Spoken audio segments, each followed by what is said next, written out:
Welcome back to the Lights Out podcast, bedtime stories for boys and girls around the world. Good evening, boys and girls. Are you ready for bed? Are you all snuggled up and ready for another Lights Out bedtime story? Well, you're in for a treat tonight, because tonight's story is called The Squirrels Who Squabbled by Rachel Bright and Jim Field. And a big shout out goes to all the awesome authors and amazing listeners who make the show's mission of 1,000 ad-free stories forever for boys and girls around the world a reality. We're almost at 500 and the show's only been going for 2 years. So thank you so much. But back to the story, because it's all about the story, The Squirrels Who Squabbled. Once upon a time, in a towering forest, where summer had been, the cool air bit fresh and the mosses grew green, and as autumn edged in and the sky raged red, the sleepiest creatures got ready for bed, while up in a tree swung a flighty young squirrel, who everyone knew as Spontaneous Cyril. Now, most foresty folk had seen to their needs through the plentiful months of mushrooms and seeds. They'd built up their stores so they'd all be well fed through the frosting of winter that glittered ahead. But Cyril, he lived in the now and the here. He'd adventured and partied his way through the year. So his cupboard was empty, his hollow was bare. He hadn't a mouthful of food anywhere. But wait, what was that over there? Take a look. A single lone pine cone wedged in a nook. He squealed with delight, and for a very good reason, for inside were the very last nuts of the season. But Cyril wasn't alone. There were more hungry eyes, yes, plan ahead Bruce, and his sights on the prize. Though he'd gathered a mountain of bounty hard fought, Bruce was convinced he was one pine cone short. I simply must have it, he wistfully cried, as he dreamt of the fresh juicy pine nuts inside.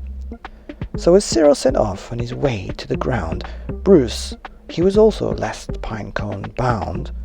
They sprinted and scurried with no time to gamble. They scratched at the bark in their scampering scramble. But their panic and haste shook the tips of the spruce, and the pine cone it trembled, and then it came loose. Both squirrels gave chase at lightning pace. This was the start of a wild, nutty race. "It's mine!" shouted Cyril. "No, it's mine!" hollered Bruce. "You don't stand a chance. Give up. It's no use." "I'm hungry!" cried Cyril. "This cone is not yours." "Stay back!" shouted Bruce. "This cone's for my stores." It boinged over bushes and it flew through the air.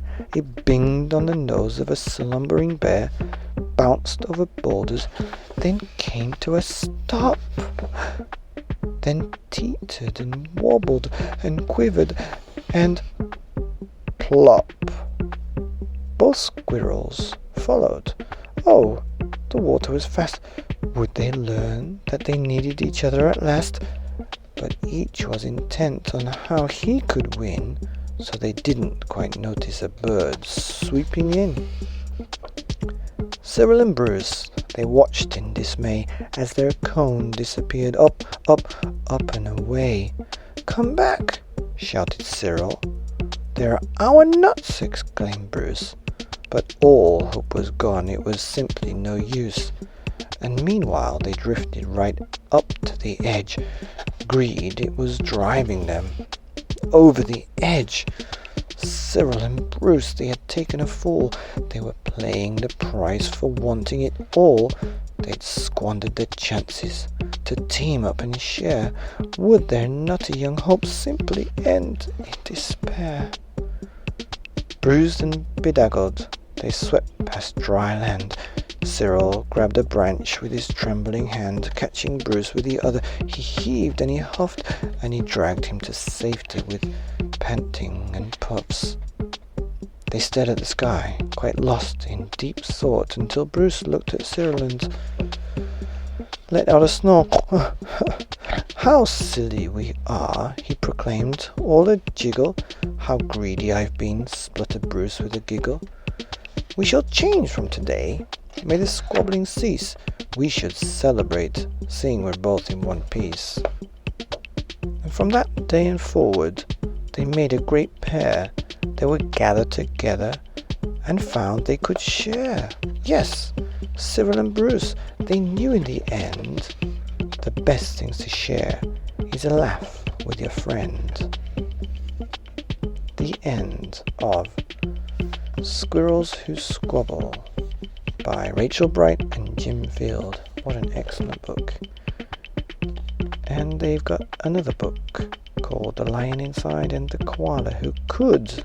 Gotta get my hands on those books. And that's here on the Lights Out podcast.